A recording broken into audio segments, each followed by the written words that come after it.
Good evening. I'd like to call the village board meeting for Tuesday, October 16th, 2018 to order with roll call, please. Costler. Here. Cavelli. Here. McAlpine. Here. Kraus. Here. Betts. Here. Weinhammer. Here. Please join me in the Pledge of Allegiance. I pledge allegiance to the flag of the United States of America and to the republic for which it stands, one nation, under God, indivisible, with liberty and justice for all.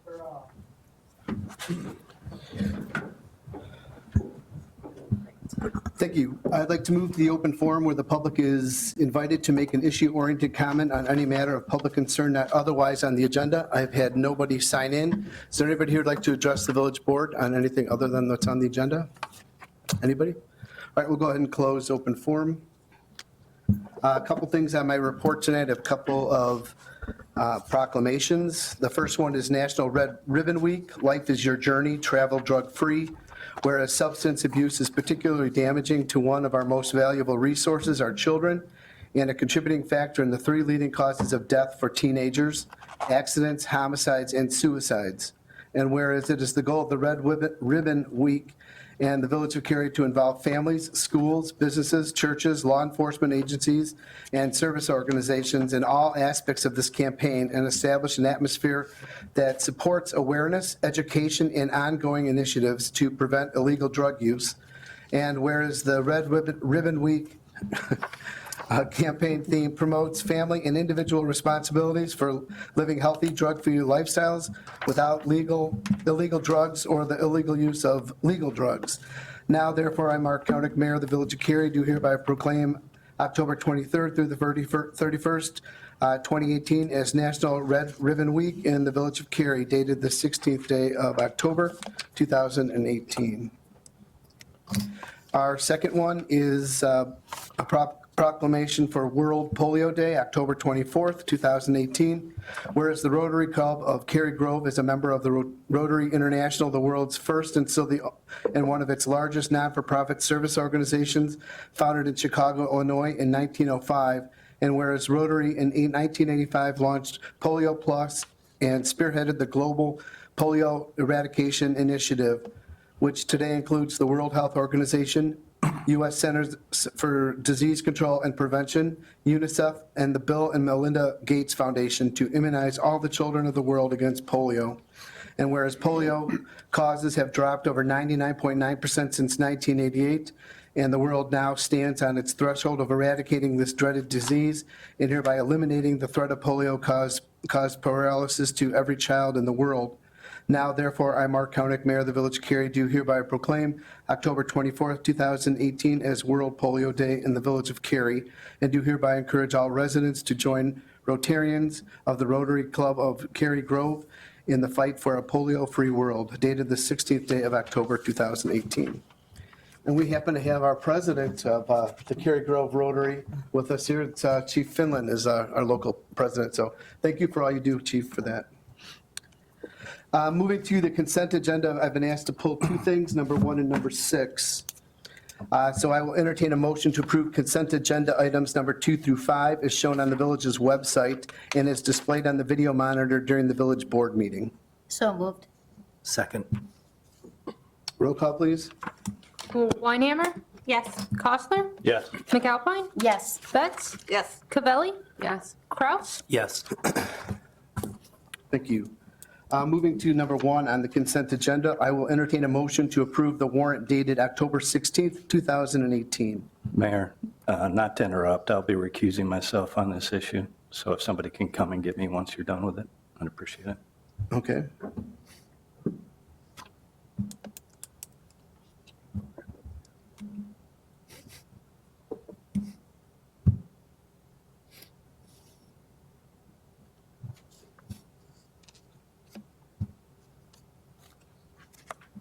Did I have a motion in a second? I don't think so. I'm a little confused. Do we make a motion if I want to have 2 separate votes on that, or how does that work? Why How should would that you be need done? 2 separate votes? Okay, Why would you need 2 separate votes? I don't know. I'm just asking Is it just that if I have an issue that I wanted separated from the warrant, that's why I asked for it not to be on consent, or just talk about the issue real Just talk quickly? about what you Okay. wanted Okay. removed from the Okay, then consent. then I'll move to talk about it. So moved. Move to approve? No, move to, Move to discuss or move to Discuss it, approve, yeah. yeah. yeah. Do I have a second? Second. Okay. Okay, just real quickly, the only thing that I had asked was that I thought that it was important that we have a bill in here for legal services from 6 months ago that is being paid. And I just, from a transparency standpoint, this bill was pulled from the warrant 6 months ago. So I think it's important that the public, just for the public record, understands that we have a situation where we're potentially going to be sued if we don't pay this bill, and I'd like us to get it paid. But I felt it was important that it be a separate item because it was pulled out and made separate 6 months ago. I'm not looking to discuss the issue, I'm just saying I'd like to get it approved. Any other comments? Roll call, please. Kraus, Yes. Betts, Yes. Motion to approve or motion to discuss? Well, motion to, well, Sorry.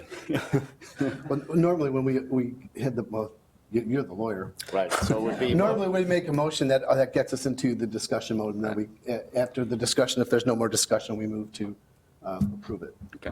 Would you like a second motion for that? Yes. Okay. After this one is completed. Okay, this is the warrant on dated October 6th, approving or discussing the warrant. do you want me to continue where I Yes. was? Yes. Okay, McAlpine, Yes. Weinhammer, Yes. Cavelli. I'm confused now, but, so we already discussed it. Well, Attorney Euler would like us to have a motion to discuss it, that we had a motion to discuss it, and then once we all approve the discussion, then we'll motion to approve it. Correct. Okay, yes. Something new for us. So it's really a vote to end discussion and move to a motion on the actual item. Okay. Approve or disapprove. So moving forward, the next time this happens, I should just have, instead of a motion to approve, it should be a motion to discuss. Right, or you can have a motion to approve a second. Before there's a vote on the motion, Okay. either way. We'll go over, we'll just do it the way we're doing right now, and we'll come up with, Jake and I will work on that with you. So I apologize for the confusion, I'm equally as confused. No comments from the peanut gallery, please. Okay. Courtney, did you want to finish that? Did you get I everybody in? finished, Okay. yeah. And now I'll entertain a motion to approve the warrant dated October 16th, 2018. So moved. Second. Wait, did you get the roll from everyone? Yeah. Yeah. You did? Okay. Can I begin? Yeah. now you Okay, can- sorry. Cavelli, Okay. Yes. Weinhammer, yes. Betts, Yes. Kraus, Yes. McAlpine, Yes. okay. And could you have somebody go get trustee Costler, Yeah. please? Right, so. Okay. so.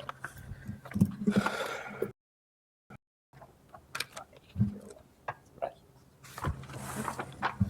Well, no.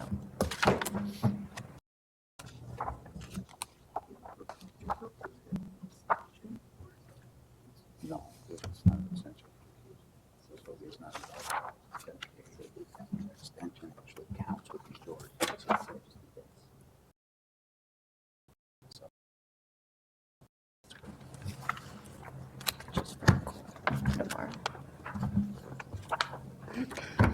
Okay, we're back all together again. I will entertain a motion to approve, wait, where'd I go?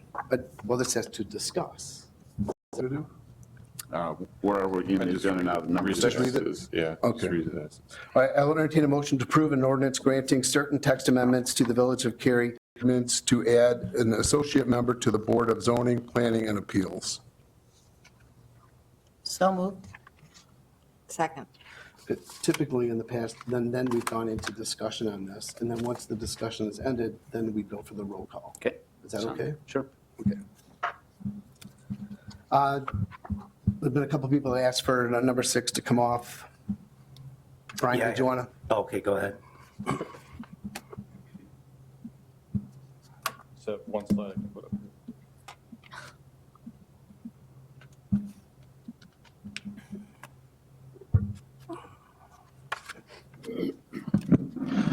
The proposed text amendment is highlighted in the slide. Essentially, what it does is adds an additional member to the Zoning Board of Appeals, which would be termed an associate member. It came out of discussions with the ZPA this year during a few meetings where individuals were unable to attend due to either medical reasons or work-related purposes.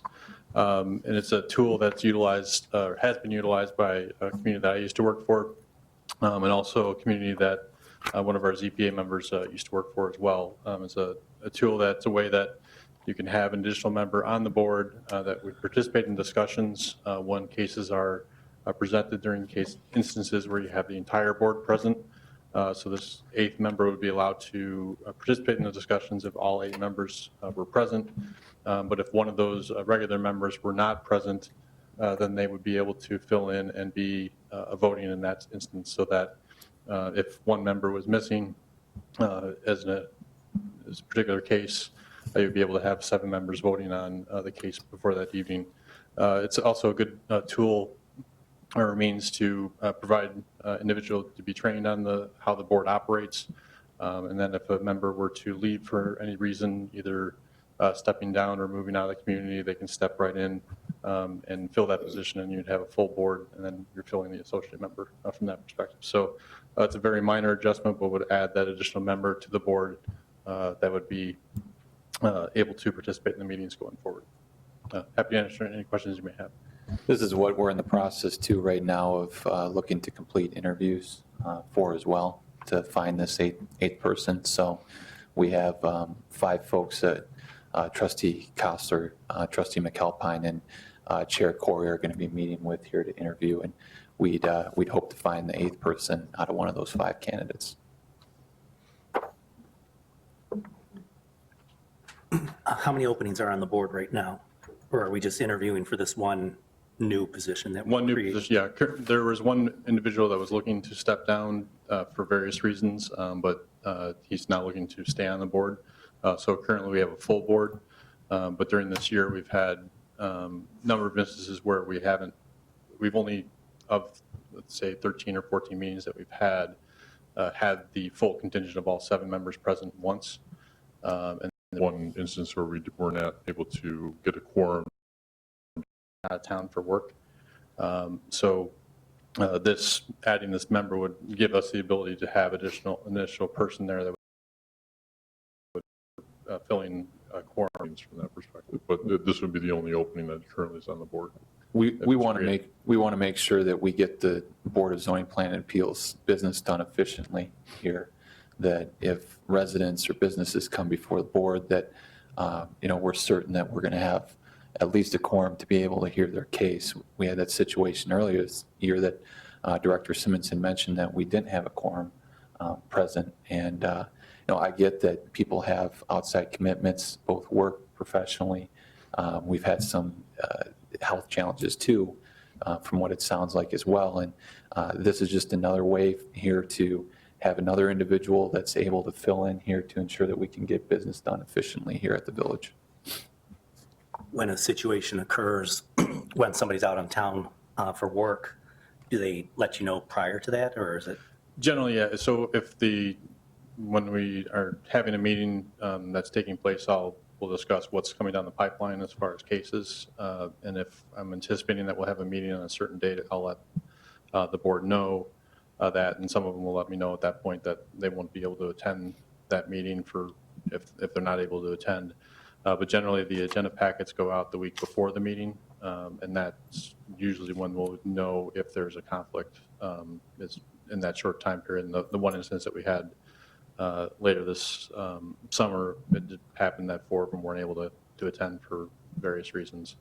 And we've discussed, right now we meet, the ZPA meets the 2nd and 4th Thursday of each month with, different caseloads, trying to funnel that to just one meeting a month as much as possible, so that they have a better idea of when meetings are going to occur and they can plan specifically for one date as opposed to 2 dates a month. Is it particular ZPA members, or is it 1 or 2 that seem to have an issue? It depends on the time of year. It's not specifically 1 member or 2 members. It's they've all had various instances this year where they haven't been able to attend for various reasons.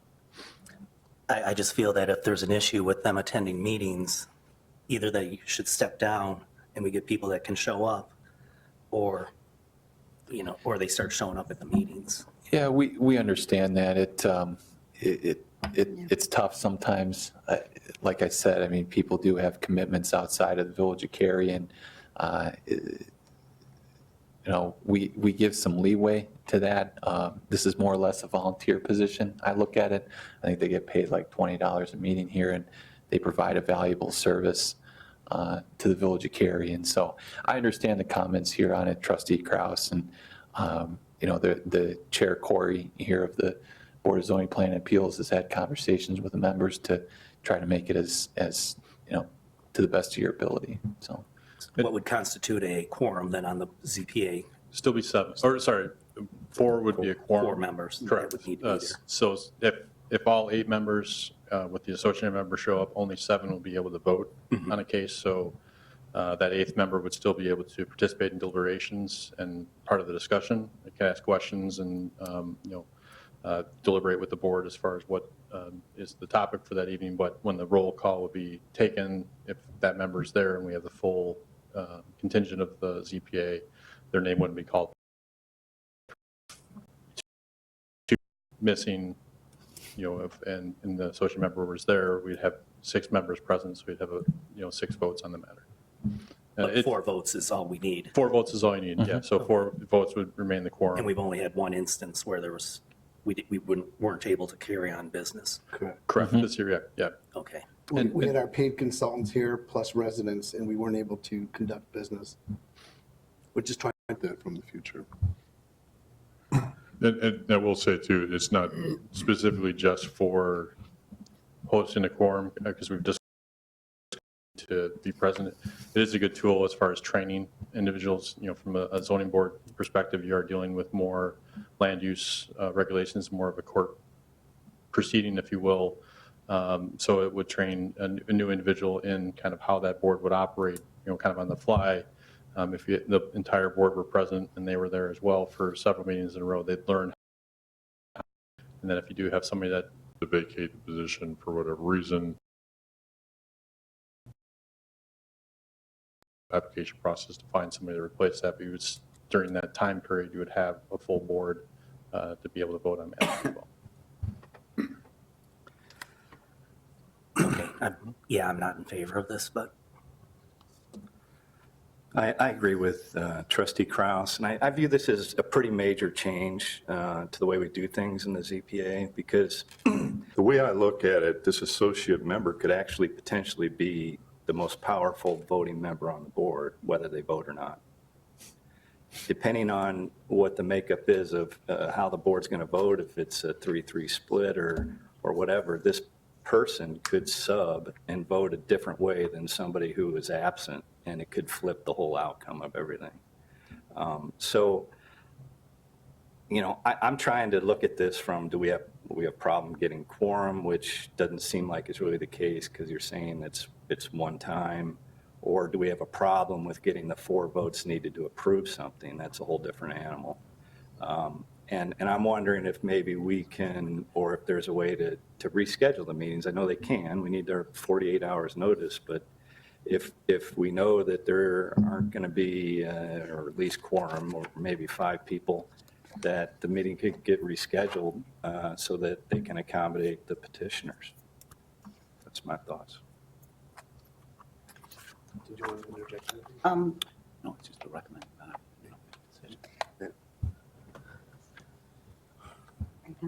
Decision. Those are very valid points, and I understand all of them.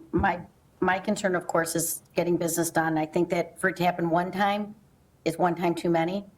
I looked at everyone it seems to me that everyone on the ZPA is saying that they want this. There's no dissenting vote on it. It was 5-0 votes for it, and it looks like 2 were not there. But I assume because Patrick Curry was one of them that wasn't there, that he's also said that he had this need, so I assume he's in favor of it. Part of me is looking at it as, if there are people that, I think this started off because we thought we were going to have an opening. So we opened it up and asked for people to volunteer for this position. And I think we've gotten, it's nice, I'm excited to see that there's 5 people that stepped up and said that they'd be interested in serving in some capacity. My question is, if that person, if you have in this, or there's someone absent, I just want to know, does that set a precedent? Are they automatically guaranteed a position once someone did step down or something like that, or there was an opening?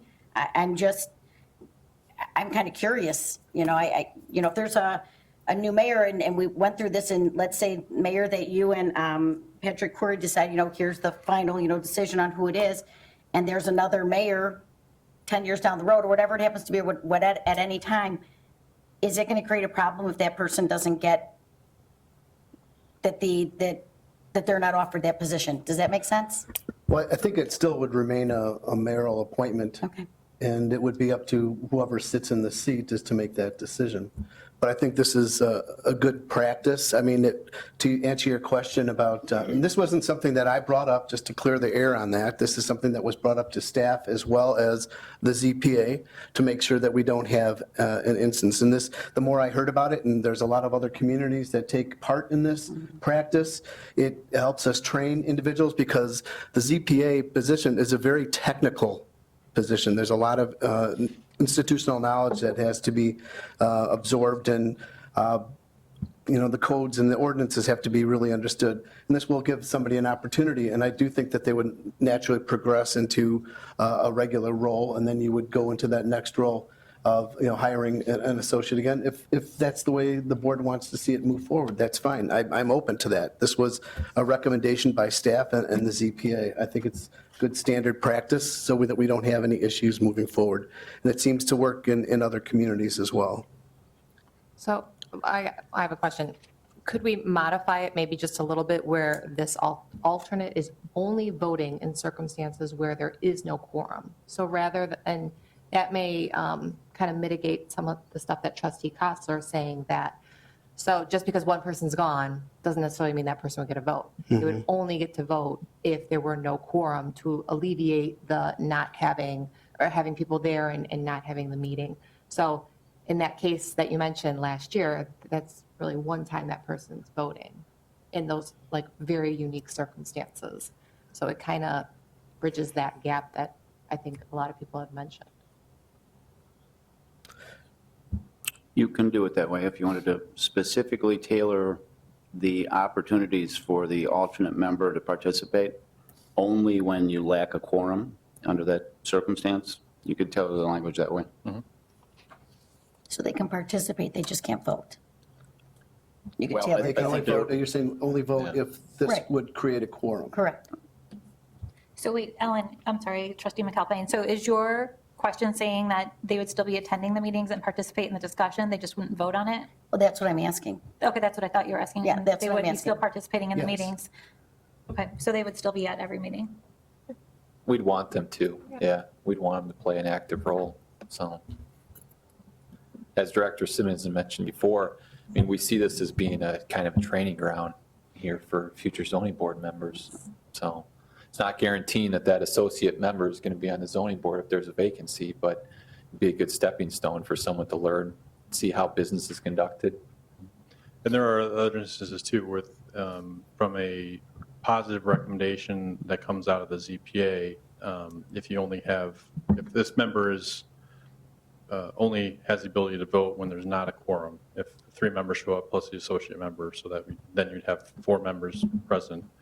In order to get a positive recommendation out of the ZPA, you need a minimum of 4 votes on certain standards in our code. So if you are missing 2 members and this associate member is there, then you would have 5 members that can vote on a matter.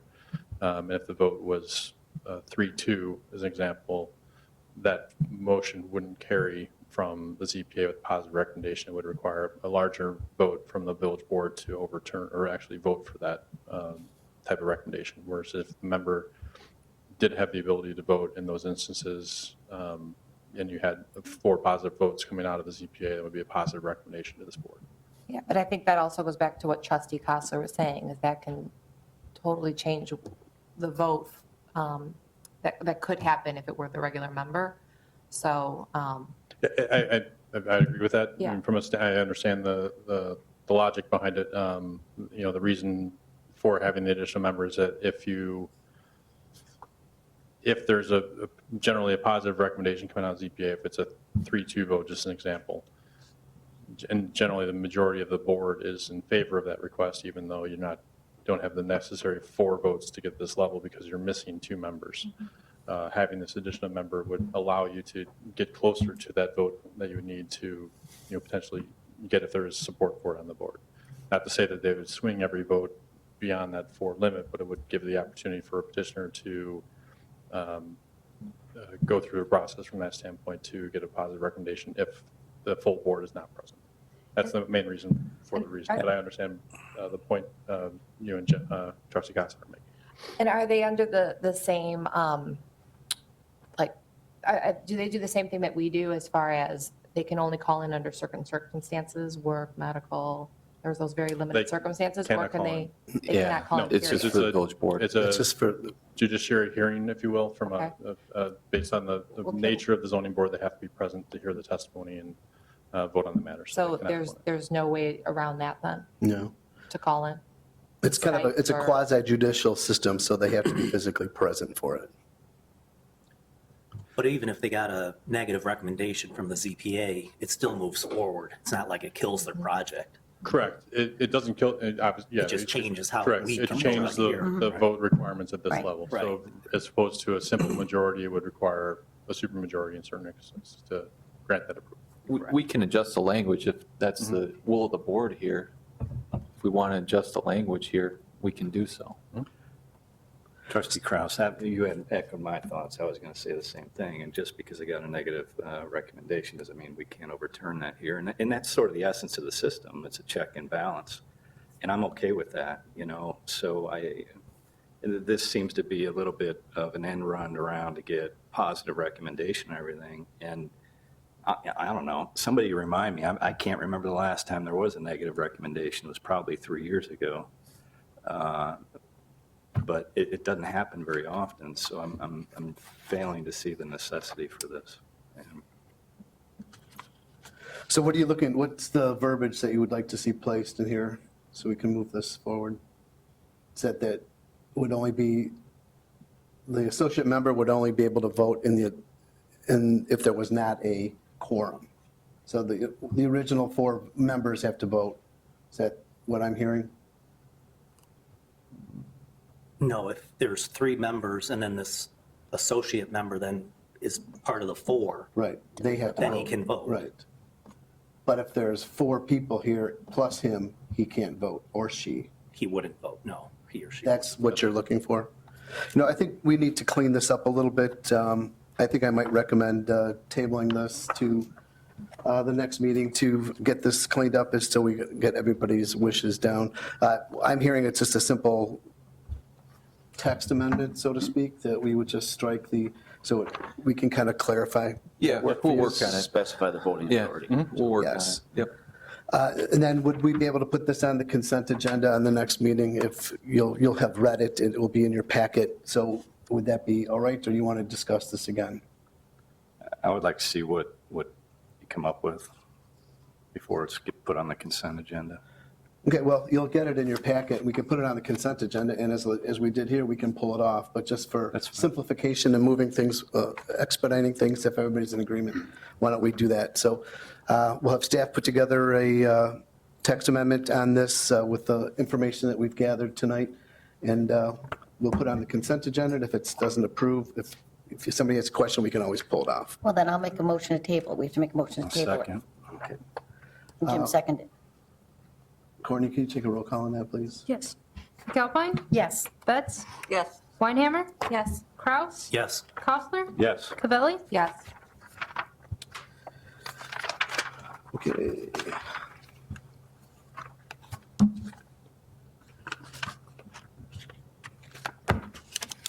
Moving forward to our items for separate action, I will entertain a motion to approve an ordinance granting a waiver of the non-conforming lots requirement and variances to required front yard setback, side yard setback, and lot coverage for the construction of 2 single-family homes for the property located at 119 Pearl Street.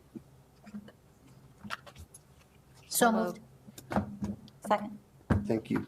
Hey, Brian? Thank you, Mayor. I will be very brief on this one. As the board recalls, this was discussed at our last meeting.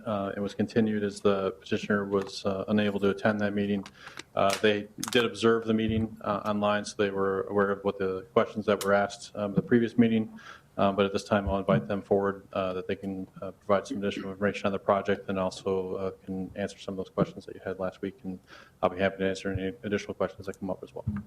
And also note that the petitioner is here as well. Some questions that you had from last time. If you could just state your name and address for the record, please. Yes, it's Audrey Bastidas, 186 Old Wick, Inverness. Thank you. They are the petitioners requesting this variance. There was some discussion in the board last time regarding one of the particular side yard setbacks, and perhaps you can explain to us, one was a little bit larger than the other. They were wondering if you could align the building in the center of the property. Perhaps you could shed some light on why it's kind of askew. Certainly. We designed these homes specifically for these lots in hopes that this would be approved. Consistent with the other homes in that neighborhood, the driveway is on the left. I know that was some discussion before. But this is an attached garage, whereas the majority of the homes in the neighborhood have detached garages. The living kind of side of the home where the family room, kitchen, main rooms are, where the families would spend most over, as you look at it straight ahead to the left of the home. That side of the yard would allow for more use of that yard. There's also a sliding glass door off the kitchen. So using a grill on that side, not carrying your food through the family room to get to the outdoor, and also allowing more light into your living spaces versus the bedroom side. And consistent with the neighborhood, the detached garages are literally on the lot line to maybe just a few feet off the lot line. So here we're having our garages proposed even further off the lot line than existing. Does that answer your question, Trustee Kessler? Yeah, well, yeah, yes and no. Yeah, thanks for coming. I appreciate you showing up tonight. Yeah, my concern, it does have to do with the side setback. Concerned as it pertains to the setback between Lot 5 and 129 Pearl. Because as it would be 9.5 feet total between the homes. And that's sort of contradictory to what is in that neighborhood already. The large setback is on the east side of the property instead of so you're narrowing it down between those properties. So all I was looking for you to do would be to shift it 2.5 feet, both homes, to the west. And that would eliminate the need for a variance and would be in line with the character of the neighborhood. And I think if you look at a lot of the existing homes in the area, the setback is the home on the side, but the driveway actually runs along the entire side of the home and is literally on the next door neighbor's lot line. So a lot of parked cars are there. So you really do have not much space between the home and the use of the next door neighbor. Whereas here we would actually have more space because the driveway is not going to take all the way back to the backyard. It's just in the front. Well, I don't really see it that way because the garage is there. So it's like there's a car there, a van there parked permanently all the time. And you're with your design. So when a vehicle isn't parked in the driveway, there's 21, 22 feet of space usually between these houses on that setback. So I'm just not seeing it. It's 2.5 feet. I was told that your desire to have the 10.5-foot setback on the west was so that you could have a grill, patio on this side of the house, and I don't really see how 8 feet is limiting. 10.5 feet is fine, but 8 feet's not limiting on that. So that's just the way I see it. Sure. Did you want to add something? Sure. For the record, my name is Mike Graft. I'm the manager of MJG Construction, 565 Fox Glen in Barrington, Illinois. So thank you very much, trustee, for your questions and your comments. But truthfully, when we, as Audrey pointed out, we designed these right from a blank sheet of paper. And the desire was to look and try to have the confluence between kind of market demands to try to come in and build something new here in Cary and welcome new families in or allow new families to move within the village, and to do so in something that folks are looking for in their own properties today that's a little bit current. If we were to take a straw poll here of folks that are, here on the village board, my guess is that most of you folks have homes that have attached garages. So what we did is we took the existing platted lots of lots 4 and 5, and typically what happens is you'll have a setback of 10% of the frontage. So 10% of the frontage here in this case is 5 feet. So we put on a factor on top of that of 10%.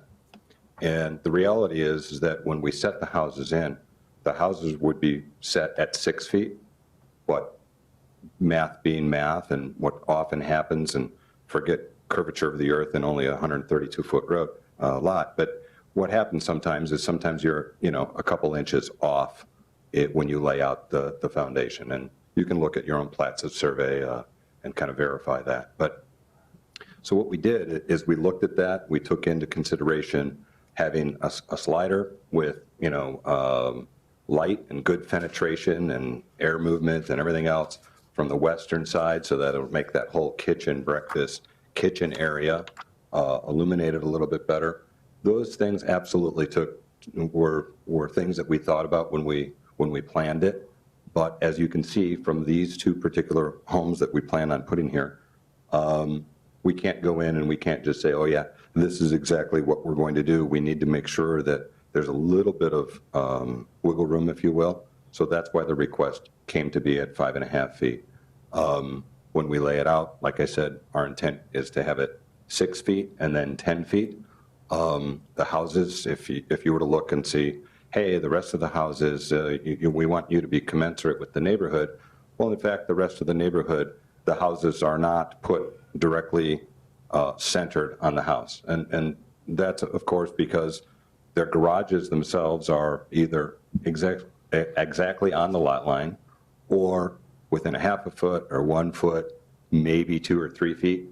A lot of the houses that are across the street, the house might be 4 feet off the property line or the garage, and it might be a 1-car garage, and then at some point, they put in a breezeway to try to make it, as the marketplace changed, from the 40s when these lots were platted until current day.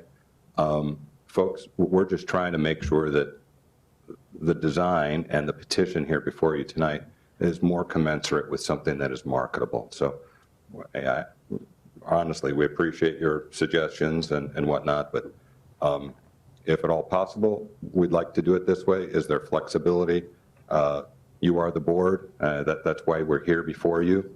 And we're here, humbly to ask for your support and in this petition.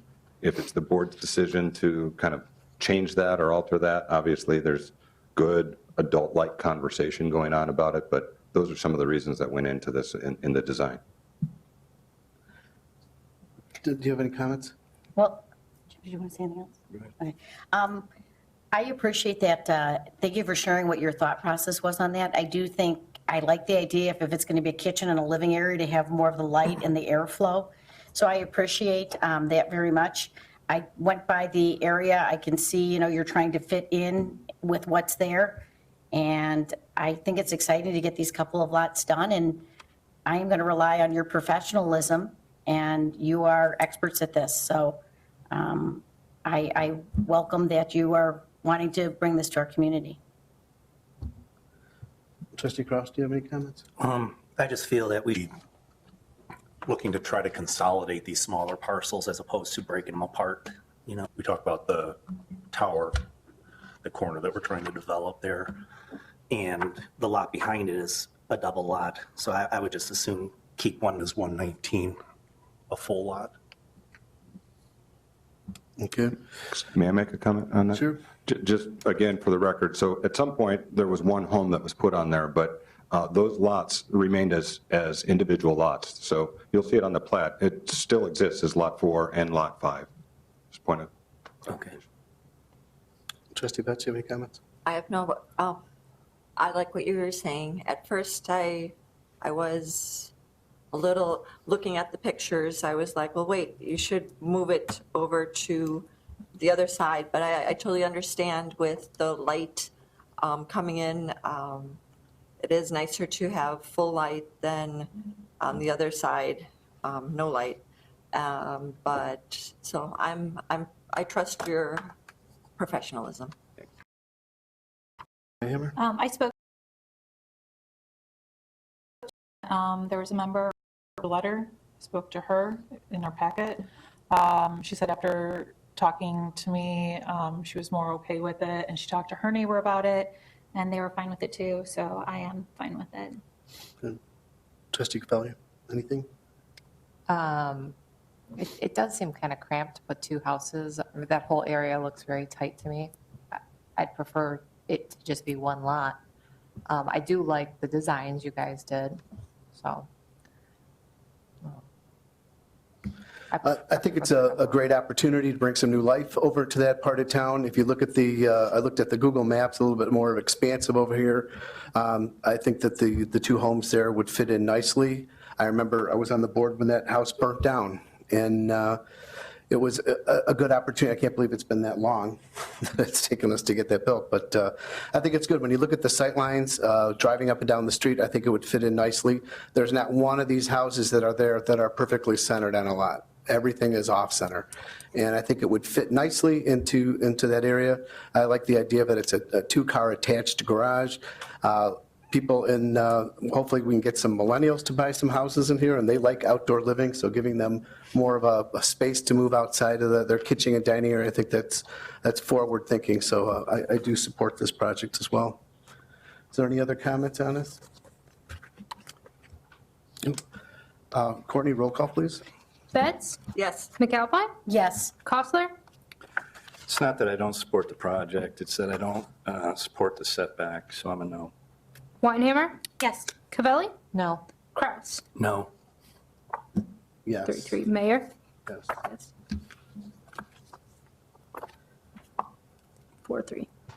Thank you. Congratulations. Good luck with your project. Welcome. Moving to our next item up for discussion is I will entertain a motion to approve an amendment to the village ordinances regarding fireworks and noise regulations, section 2.300.90, 8.28.010, and 9.16.130 of the Village of Cary Code of Ordinances. So moved. Second. We've had quite a conversation over the last several meetings on this. If you'll see within the packet here that we've made the recommendation that the board has asked for. I don't know if there's any need for further discussion on this. I'm seeing heads shaking, yes. So if need be, the chief is here to answer any questions, but I think we've kind of beat this up. Ms. Courtney, roll call, please. Cavelli? Yes. Betts? Yes. Weinhammer? Yes. McAlpine? Yes. Kostler? Yes. Kraus? Yes. Thank you. And just as a matter of record, we had a Meyer Material accepting the warranty deed for the that has been continued to November 6, 2018. So there's no discussion on that this evening. Moving forward to our administrator's report. Jacob, what do you have for us? Nothing further, Mayor. Great. Chief Finland, anything? Director Simmons? Mallory, you're sitting there so quietly. Okay. Any future agenda items in discussion by the village board? I will entertain a motion to adjourn. So moved. Second. All in favor? Aye. Opposed? Thank you. We will reboot up in a matter.